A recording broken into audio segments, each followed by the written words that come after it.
Okay, I think we can begin, like resume.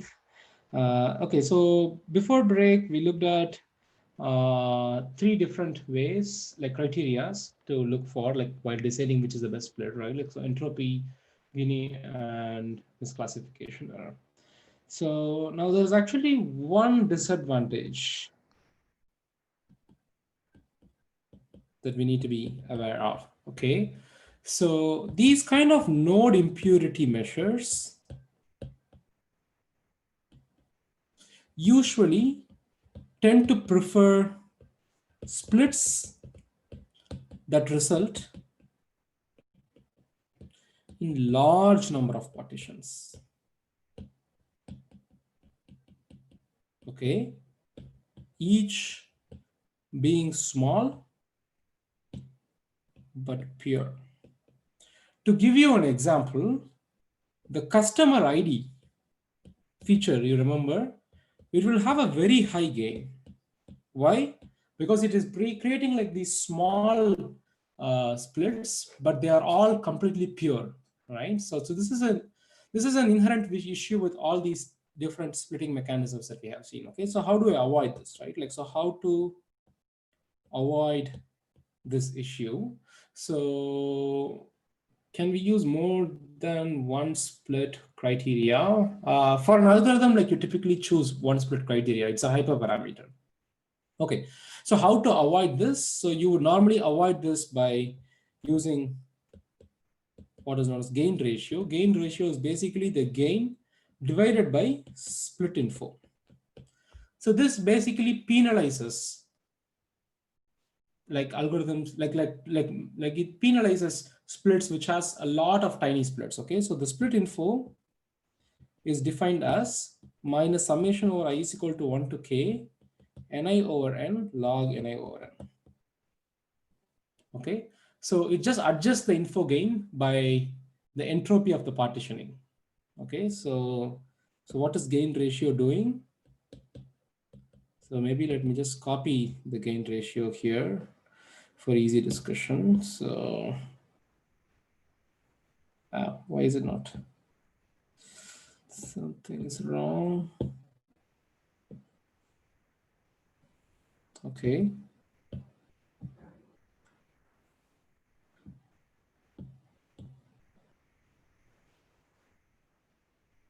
My bad, I wrote gain ratio twice. Okay.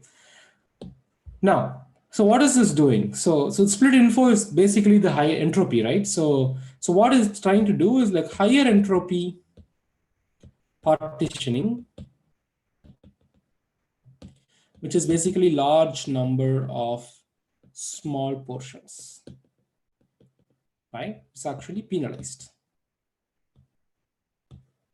This is a good strategy, and this strategy is actually used by the algorithm C4.5. Okay. Okay, so now we have answered two questions out of the three questions that we asked, right? The first question was, what kind of splits can we consider? Two-way, multi-way, continuous, discrete, and so on. The second was how to decide which is the best split, right? Now, the third question, the final question is when to stop splitting.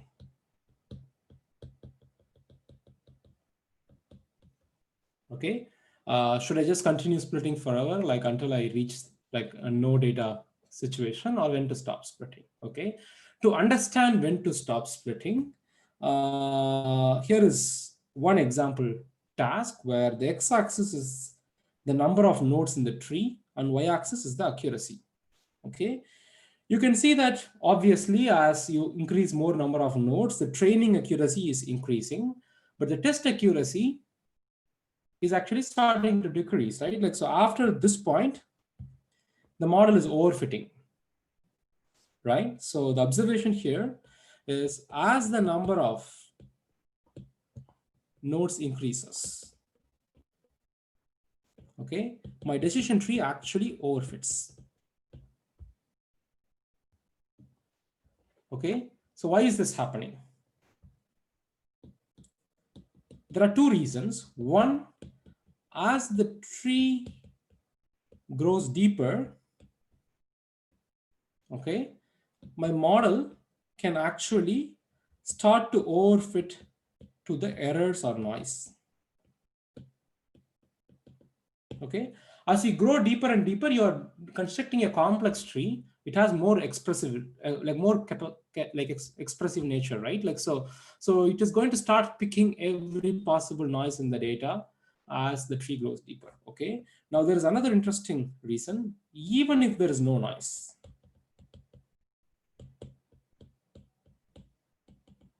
okay, so the model can actually still overfit to coincidental regularities that are only in training data. Okay, so we see that there is overfitting happening, which means we need to stop growing the tree at some point, right? So how can I do that? So how to stop overfitting, right? Like, so how to avoid overfitting? Okay, there are at least two approaches to avoid overfitting. Okay, so the first approach is to actually stop growing the tree earlier. You say that, oh, I'm going to stop the tree at this point. As you know, this is a very difficult thing to do, right? So instead we are going to use the second approach, which is basically you allow the tree to overfit, okay, and then post prune the tree. Okay, so you allow the tree to overfit and then you prune the tree. Okay, so how are we going to do this? There are at least two ways to do this. Okay, so the first method is called reduced error pruning. Okay, so to explain this method, I'm going to draw some tree. I don't know what the tests are.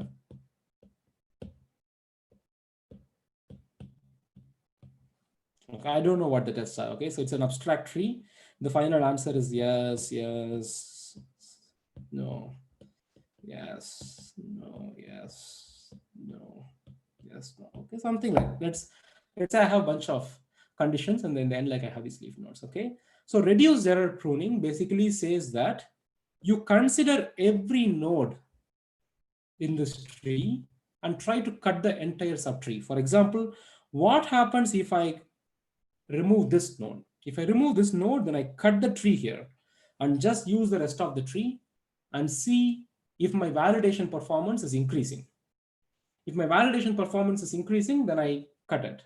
If my validation performance decreases, then this node is actually important node. So, sorry. Okay, I cannot erase just the red part. Okay, so if the validation performance increases, then this is an important node, so you cannot cut it. Okay, similarly, you could consider this node. Sorry, you would consider this node. You cut the whole thing, and then see if it is helping or not. If you cut this thing, then you're cutting this whole thing, right? If you cut this node, then you're cutting this whole thing, and so on. So normally you will start with the lowermost layer, go one level up, see until the point when any reduction is going to like make the performance back. Okay, is this clear? Reduced error pruning. So now let's see how this would work for the same data set that we saw before. So now here is an example. Like after training at this point, I start removing nodes one by one. And you can see that as you remove nodes one by one, the performance is increasing. So from 100 nodes, I went all the way to just 20 nodes. And my performance became high, so I just stopped there. Okay, this is reduced error pruning. Okay, so now there is a second strategy, okay, which is called rule post pruning.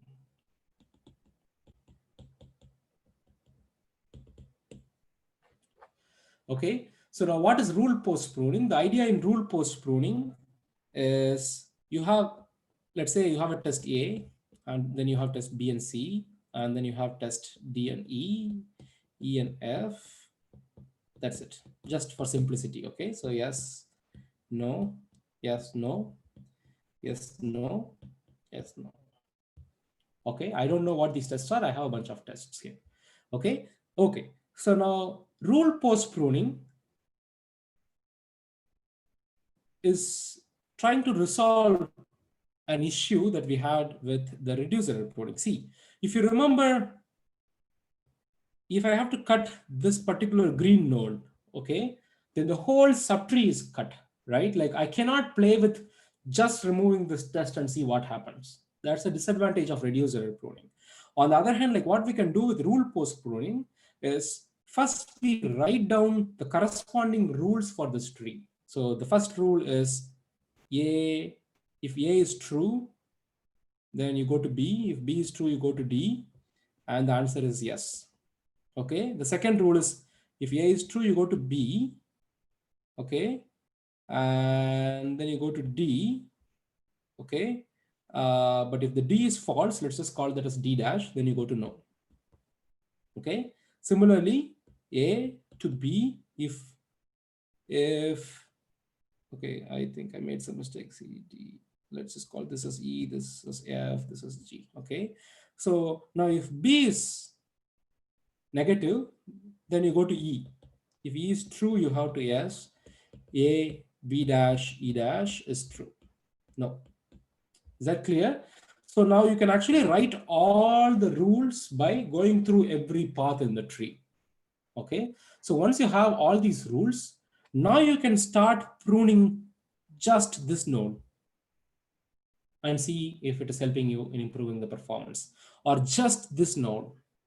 Okay, so now remember that in this particular setting, I can actually just remove B without removing D. This was not possible with reduced error pruning, right? So now once I do this, I will remove every node from every possible rule, okay? But now the problem with this approach is now I don't have a single tree anymore. I have a bunch of rules, right? So now which rule to start with, right? So basically you will sort the rules in some order based on the accuracy, and then you will consider them one by one while like applying them. Okay, is this clear? Any question? Any question about reduced error pruning or rule post pruning? Now this is the time.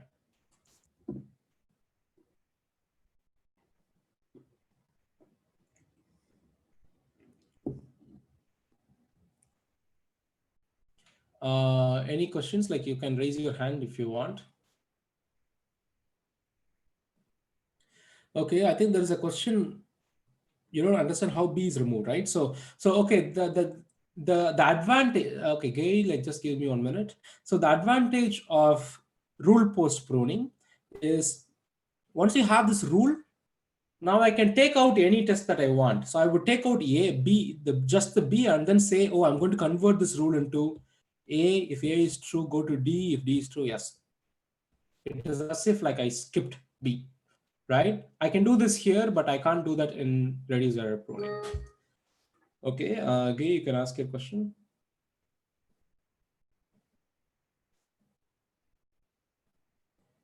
Abdul, can you unmute Gay?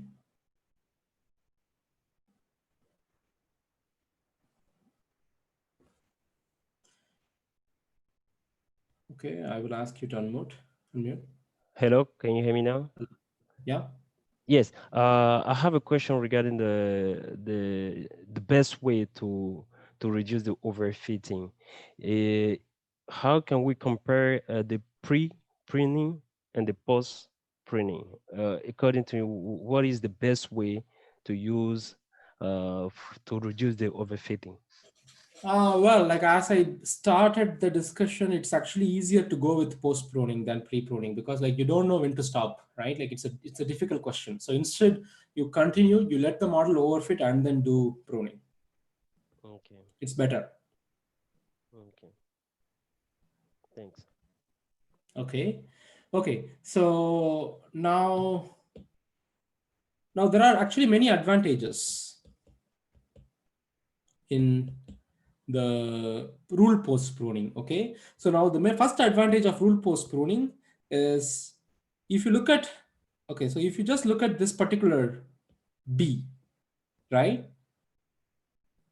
it's kind of overloaded because this B test is also is responsible for at least 4 paths, right? Now, we need the granularity of these 4 paths to decide B is useful in what situation. Now, you don't have that like that flexibility with reduced error pruning, okay? So the first advantage is each node is used in different contexts, okay? Now, reduced error pruning, it removes all the context. It removes it from all context. On the other hand, rule post pruning has fine granularity, okay? The second one, by converting to rules, we actually remove the distinction between test that occurs near the root to the one that occurs near the leaf, right? So the moment you convert it into a rule, it doesn't matter whether A is first or B is first or D is first, okay? Now this becomes like a condition, unconditional, like A has to be true, B has to be true, and D has to be true for D. If A is true, B is true, and D is false, then you go for no. Okay, so now you kind of remove this hierarchy that was there in reduced error pruning. Then finally, rules are actually more readable. So it will tell you exactly what was there in the mind of a classifier when it made such a decision. Okay, so finally, okay, so there is actually a question. So how do we sort the rules? Did I answer it? Okay. Okay. Anyway, so finally, I would just to conclude our discussion on decision trees by just listing the advantages of decision trees. Okay. First of all, it's actually very inexpensive to construct. It's very fast. Okay. So, and it is also fast in inference time because it is just a matter of going over the tree, right? So it's extremely fast at classifying. Okay. And it is actually one of the easy to interpret models. It's easy to interpret for small size trees. Okay. Imagine you have a logistic regression classifier where you have a bunch of parameters, you have these values, magnitude of W, right? Like now what does these W's mean, right? Like so on the other hand, like you could, of course, you could try to interpret the weights of logistic regression, like, but all I try to say here is like decision trees are more interpretable. And there are situations where interpretability is important. For example, if you want to deploy your classifier in a medical application, then the doctors would not prefer a system which is not interpretable, right? Like, so they want to know what is happening inside. Similarly, like let's say you are in a financial application like stock price prediction and so on, right? Like so where any bad decision could make you lose $1 million or sometimes $1 billion. You don't want a system which is not interpretable. Like so if a system makes the mistake, you better know why it made the mistake, right? Like so otherwise you as the engineer is going to be fired. Okay, so now finally it can actually handle all types of attributes easily. Okay, so remember that like for most of the algorithms that we have seen so far, they can only take numerical features, right? Like on the other hand, decision trees can actually take discrete features, ordinal features, continuous features, and so on, right? And there is also another advantage which I did not mention in the notes, but I'm going to add it here. We will not get into the details of it, but you can actually handle missing values in decision trees in an elegant way, like which is not always possible with other algorithms. Okay, but I'm going to let you go figure out how to handle missing values with decision trees. Okay, I think that concludes our discussion on decision trees. So any questions before we move on?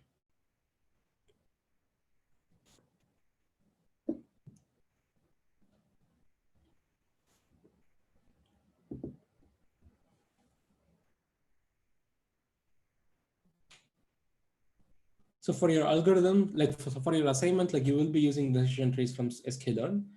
And I think we have now covered all the algorithms that you would need for the assignment. Okay, any questions?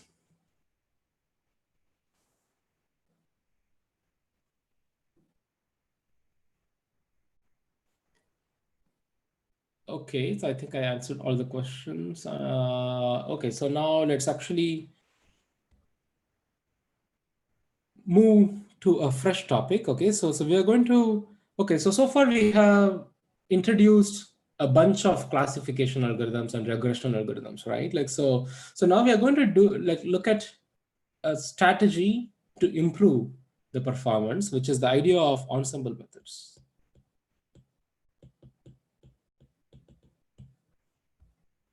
Okay, so to explain ensemble methods, like, so we are going to start actually from where we left, which is decision tree.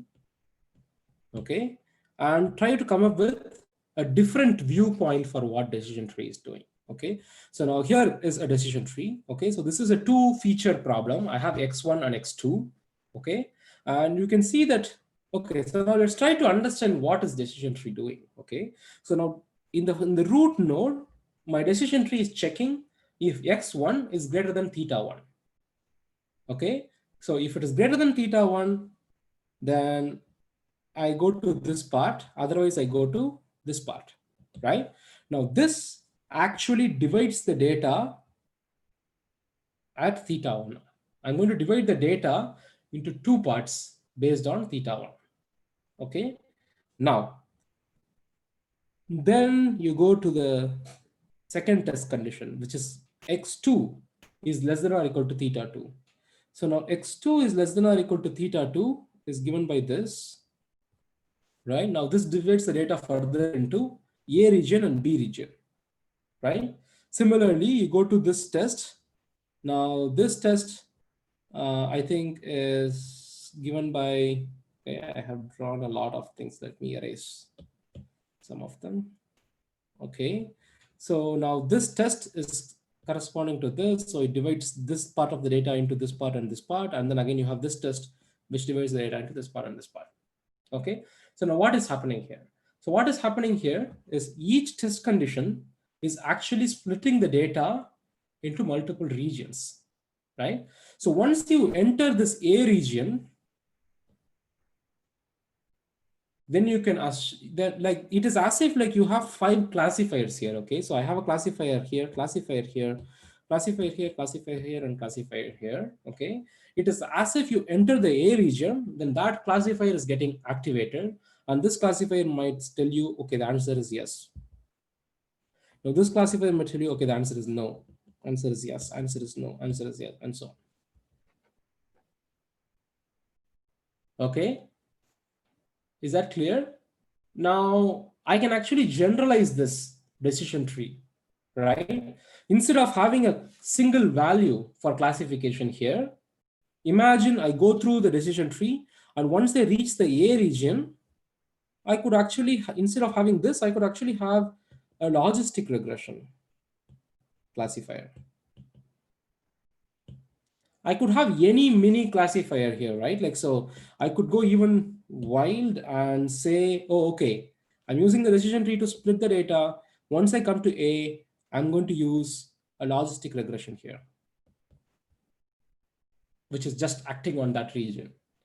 Similarly, once I reach the E region, I am going to use, let's say, SVM. Okay. Once I go to the D region, I could use another logistic regression. Is that clear? So what is happening here is if I have K regions as the final split, okay, then it is as if I have K different models, okay, but the only limitation here is each model is responsible only for that region, okay. So let us let me give you an example. So let's say all my models are logistic regression. I'm going to have L1 here, L2 here, L3 here, L4 here, and L5 here. Okay. I have 5 logistic regression models for 5 different regions. Okay. But it is not efficiently used. Why? Because I cannot use L3 logistic regression for data point in A region, because for A region only L1 is getting activated. Okay, now this is the observation. Now we are going to develop based on this observation and ask this question. Okay, instead of having 5 classifiers and use one per region, why don't we have 5 classifiers and use all of them all the time and average their predictions? Okay, so now that is the idea of ensemble methods. So ensemble methods are the idea of combining models. Is basically you train a bunch of models. Instead of one model, I'm going to train K models, and I'm going to consider the decision of all the K models. Okay, so how do I do that? There are actually many ways to do that. So this is the point of discussion for today's lecture and the next lecture, possibly the next lecture too. Okay, so I'll start with one simple example. The simplest example is I could have K different models and have a probabilistic or soft way of combining these K models. Okay, so how am I going to do that? So the probability of the target given X could be summation over K is equal to 1 to K pi K of X probability of T given X comma K. Okay, now what is this? This is the probability of T given X by model K. If I have K different models, I can ask the probability of T given X from all the K different models, and I combine them using pi. So what is pi? Pi is basically the probability of choosing that model given this example. You can also call that as mixing coefficient. Okay, now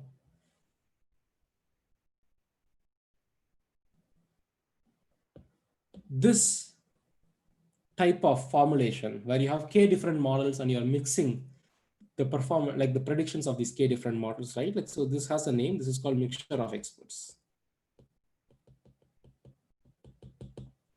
Okay, so we will come to such models probably much later in the course. Okay, so what we are going to do now for today's lecture is to start with very simple ways of combining models. Okay, so first we are going to start with the idea of committees.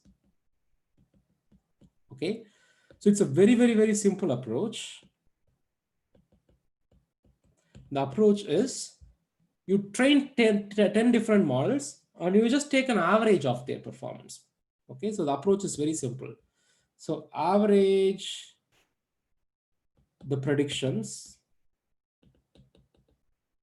of a set of individual models. Okay, now here is an issue. If I have one data set, okay, so I have a single data set. How can I train 10 different models from the same data set, right? Like, so for example, let's say I'm going to use logistic regression. Okay, now I want to train 10 different logistic regression models using the same data set. So what's the issue here? Anyone?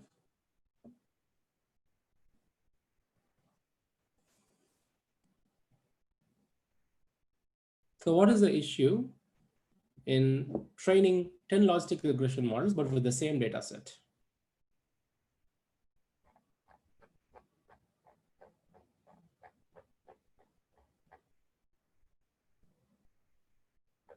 Yeah, so as some of you point out, you'll have the same model, right? So you're going to get same 10 logistic regression models, which are all same, right? So now that is a problem. So how do I avoid this issue? So we can actually get away from this issue by using the idea of bootstrap datasets. Okay. So suppose I have an original data set which has n data points, x1 to xn. Okay. Now, by using this data set, I can actually create k different data sets. So 1, 2, 3. I can create k different data sets. Okay. Now each of these data sets are going to further have n examples. All are going to have n examples. Okay. But the only twist here is I'm going to sample n examples with replacement. So now what could happen is some of the examples will get sampled more times. Some of the examples will not be present in this data set. Okay. So now I'm artificially creating this variance between the data sets. Okay. Now, once I have this, then I can actually train k different models. So once you have these data sets, you train a model, and then you get model 1, model 2, and model k. Is that clear?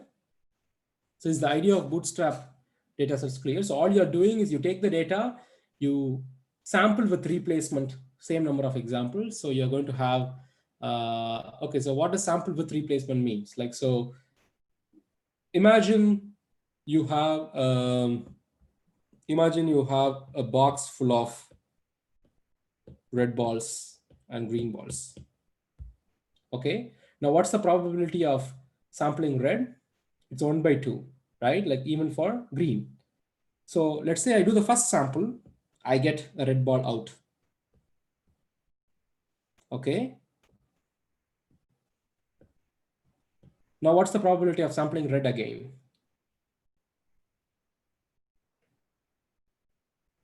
Any answer in the chat? Now what is the probability of sampling red again? So it's going to be 2 over 5, right? On the other hand, if I sample with replacement, then once I sample, I will actually put it back together, put it back. So always the probability of sampling red is going to be 1 over 2. So that's what I mean by sampling with replacement. Is that clear? If you sample without replacement, you will end up with the same data set again. Okay, so now this is the idea of bootstrap data set. Okay, we are going to use this idea to come up with like a simple combining model idea, which is the idea of bagging. Okay, so bagging is an algorithm. It's probably the simplest ensemble method, which was designed by Breiman in 1996. Okay, so it's a very simple idea. So we are going to do that in the case of regression. You can extend it to classification later. Okay, so let's consider the regression problem. Okay, suppose I generate m bootstrap datasets. Okay, and each of them are learning a model ym of x. Okay, now the prediction of the committee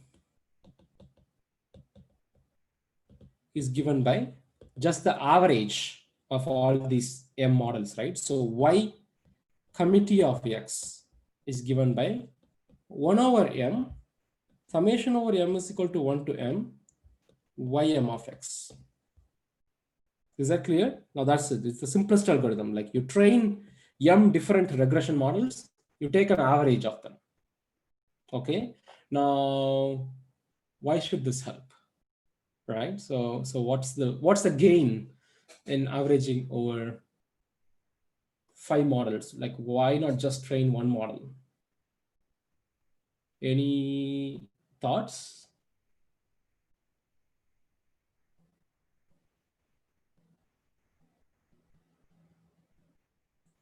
So why should I train 10 regression models and take an average instead of just training one model? Okay, so there are some answers in the chat, like it could reduce overfitting and Sometimes one model might overfit or underfit. We could control that by this. Okay, any other answers? You're reducing variance. Okay, so it's like asking five persons for opinion instead of one, which is a good thing, right?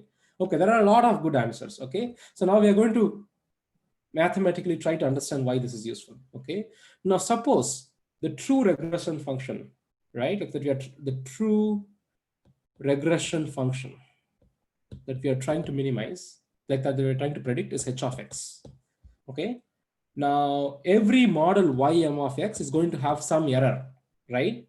I can actually divide the error and say this is basically h of x plus epsilon m of x, where this is my model's error. Is that clear? Okay, now this is my, if I have a model, just one model ym of x, this is my error. Okay, now the average sum of squared error is given by expected value of ym of x minus h of x, the whole square, right? Now this is simply epsilon m of x, the whole square, right? Because of this relationship. Okay, now what would be the average error made by all these models acting independently? So the average error made by these models acting individually is given by the average error, which is average of all the models errors. So 1 over m, summation over m is equal to 1 to capital M, expected value of epsilon m of x whole square. Okay, let's keep this. This is the average error of m different models. Okay, now let's ask this question. So what would be the expected error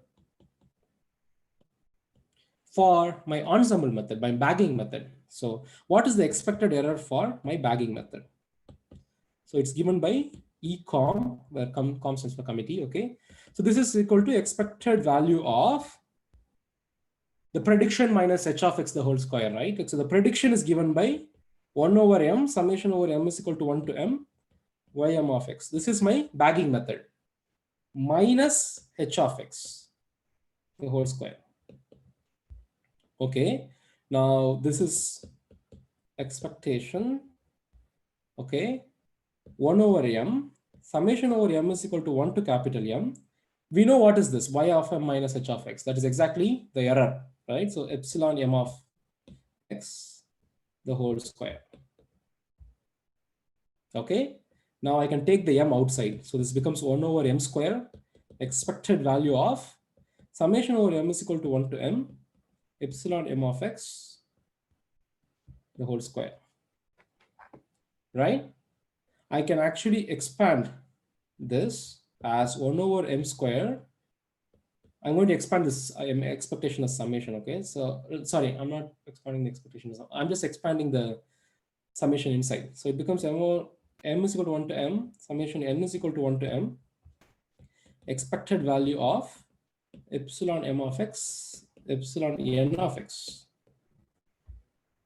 Okay, so now I'm going to make an assumption that the errors by these different models will have zero mean and are uncorrelated. So what does that mean? The expected value of epsilon m of x is equal to 0. It's zero mean. And the expected value of epsilon m of x, epsilon n of x is equal to 0 if m is not equal to n, because they are not correlated. Okay, so if I make this assumption, then I can actually reduce this as 1 over m square, summation over m is equal to 1 to m, expected value of epsilon m of x the whole square. Okay, now how does this look like? So now let's actually compare this with this. So you can actually see that this is equivalent to 1 over m EAV. Okay, or in other words, first let me write it down. Ecom is equal to 1 over m EAV. Okay, what does this mean? So this means that if I consider M models and form a committee out of these M models, I can actually reduce the average error by M. That is a huge saving, right? Like, so like as I keep increasing the number of models, then I could reduce the error further and further, right? Like, so as Abdul pointed out in the chat, it's the wisdom of the crowd, right? Like, so as you get opinion from more people, like your predictions are going to be better and better, right? But there is this, okay, so now it looks like a very like attractive thing to do, right? Like, so then why not train 1,000 models and average over 1,000 models? Why not just keep increasing the number of models that I'm averaging over? So am I going to get almost zero error? Any thoughts?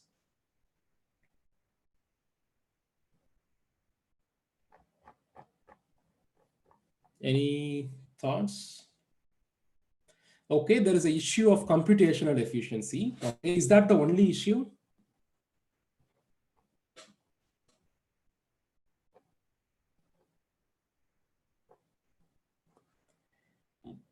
Overfitting, I am not sure. It could happen, I'm not sure, but is there any other issues?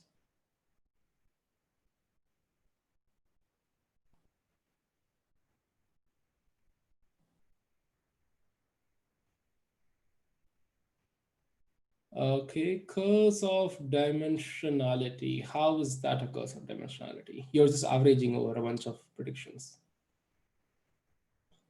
Okay, think about this.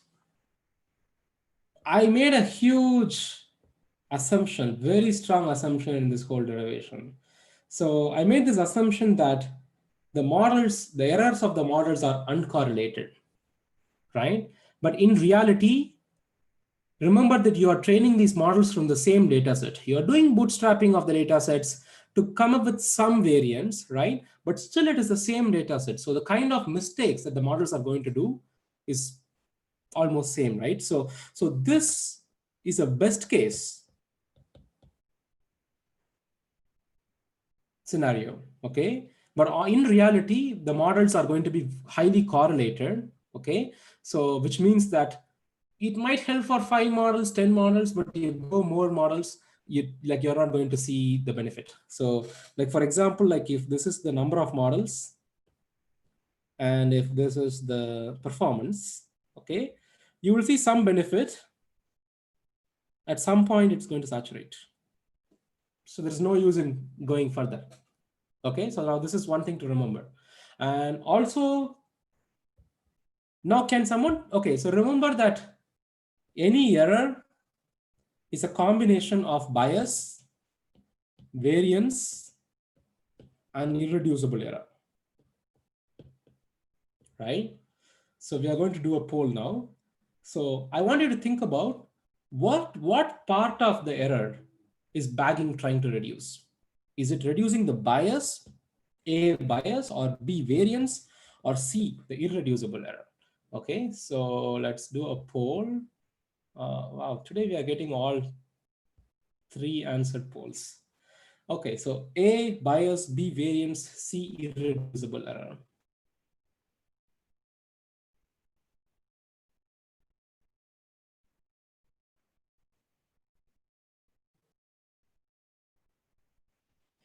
Okay, I'm going to stop the poll soon.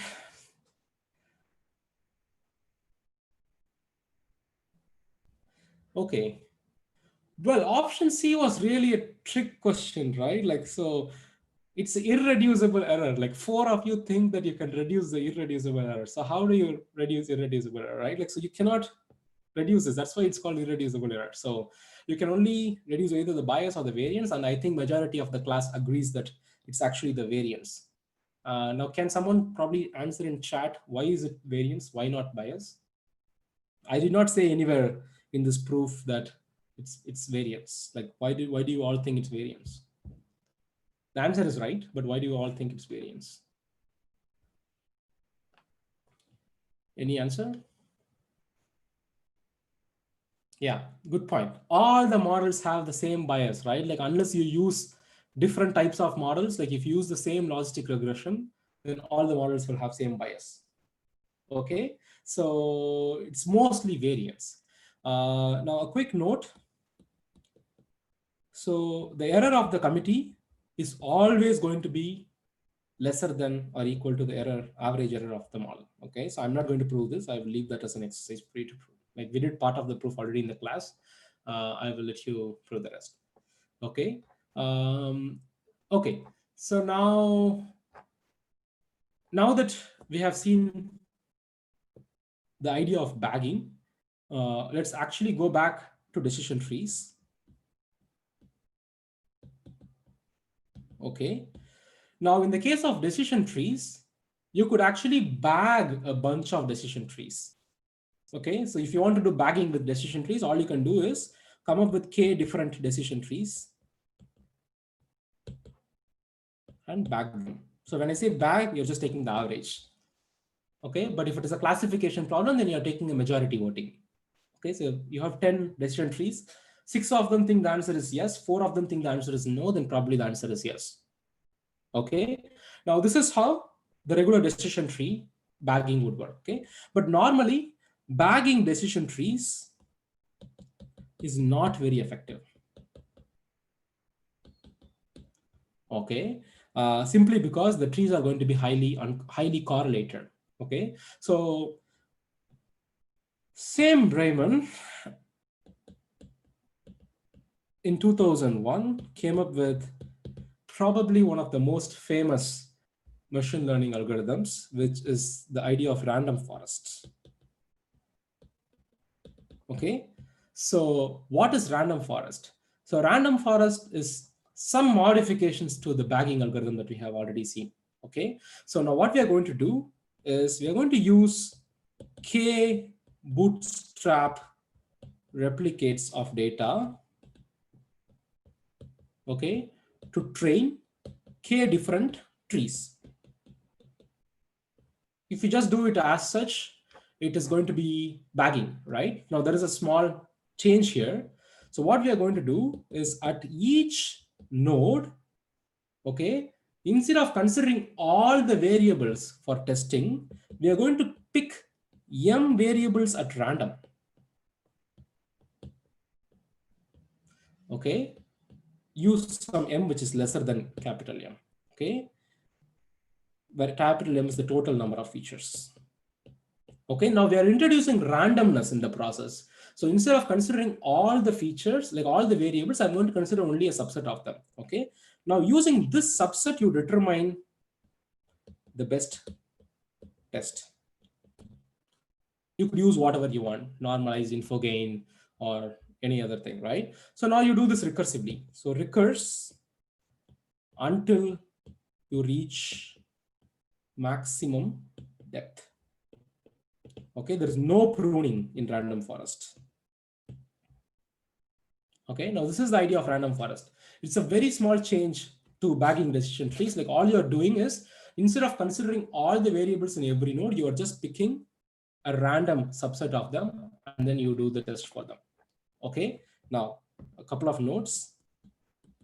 One, we are not doing any pruning. So each tree is going to have very high variance, right?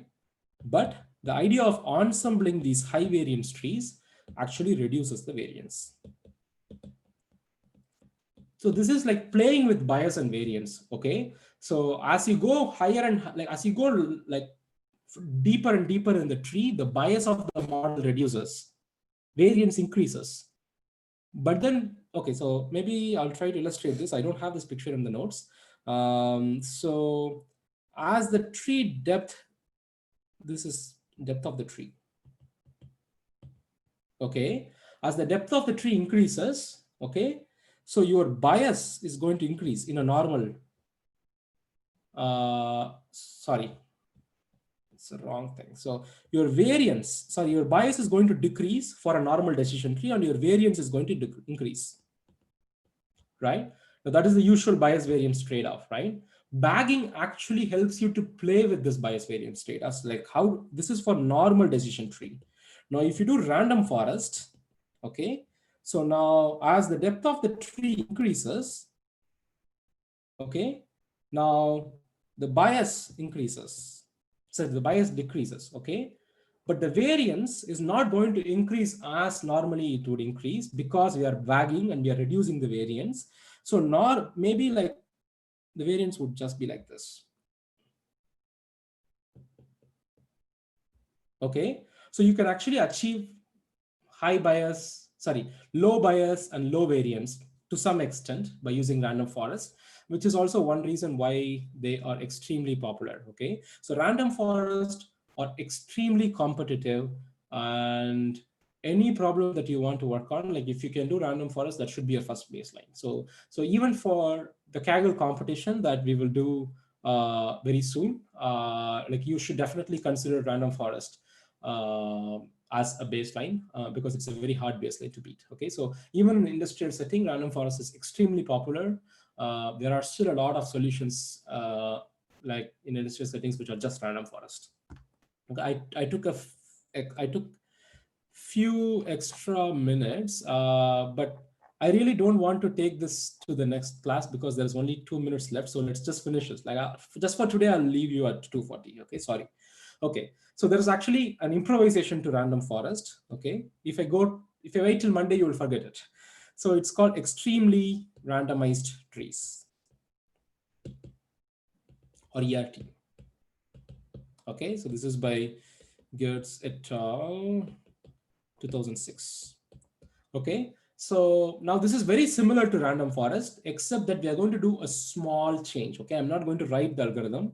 I will actually explain it from here by differentiating it. Okay, so use K bootstrap to train K different models. That is same. Evaluate. Okay, at each node you pick m random variables. Okay, that is also same. Now we are going to change this point. Instead of determining the best test by evaluating, we are going to pick a random set of tests and find best out of them.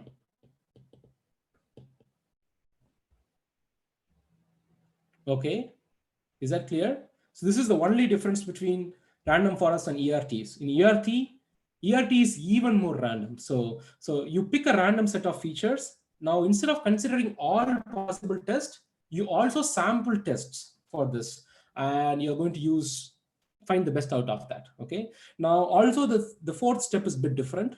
So instead of going to the maximum depth, you could actually design a desired depth. So depth is a hyperparameter for ERT. So you could, and I think you could do the same for even random forest too. It's not really a crucial difference. Okay. So again, like ERT is also both random forest and ERT. They are actually very reliable methods for classification and regression.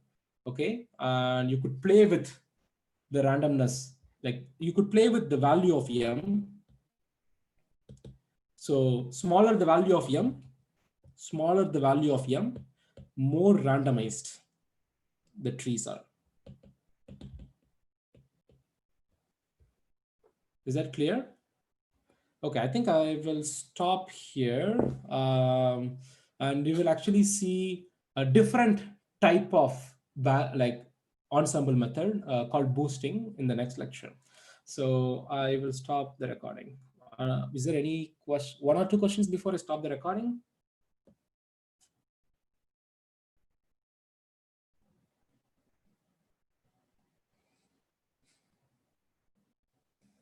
Okay, so if there are no questions, I would stop the recording.